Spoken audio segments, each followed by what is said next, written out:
Okay, let's see this question. Which one is wrong statement? Another question. Which one is the wrong statement? Which one is the wrong statement? The energy, first statement is the energy of 2s orbital is less than the energy of 2p orbital in case of hydrogen like atom. Is it correct? Wrong statement हमें ढूंढना है. ये क्या रखा है, energy जो है 2s orbital की कम होगी as compare to 2p orbital in case of hydrogen like atom. बिल्कुल भी नहीं. क्यों? सिंगल इलेक्ट्रॉन जो पार्टिकल्स होते हैं, सिंगल इलेक्ट्रॉन पार्टिकल,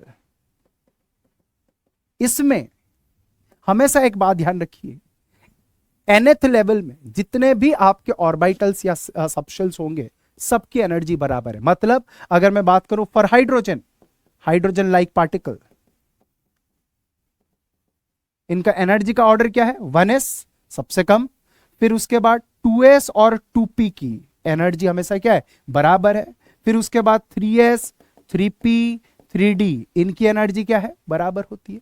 तो इसका मतलब फर्स्ट स्टेटमेंट क्या कह रखा है, the energy of 2s orbital is less than the energy of 2p orbital in case of hydrogen like atom. तो मतलब ये वाला स्टेटमेंट आपका गलत हो गया. यहां पे n प्लस एल रूल जो है वो हम नहीं लगा सकते, क्योंकि ये क्या है कि हाइड्रोजन लाइक पार्टिकल है.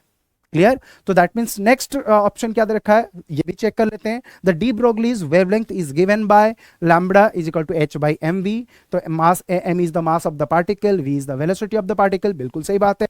Next statement, the uncertainty principle is delta E into delta t h upon 4 pi. बिल्कुल सही है. So next fourth option is half filled and fully filled orbitals have greater stability due to greater exchange energy, greater symmetry and more balanced arrangement. बिल्कुल सही बात है. ये बिल्कुल NCERT की लाइन है.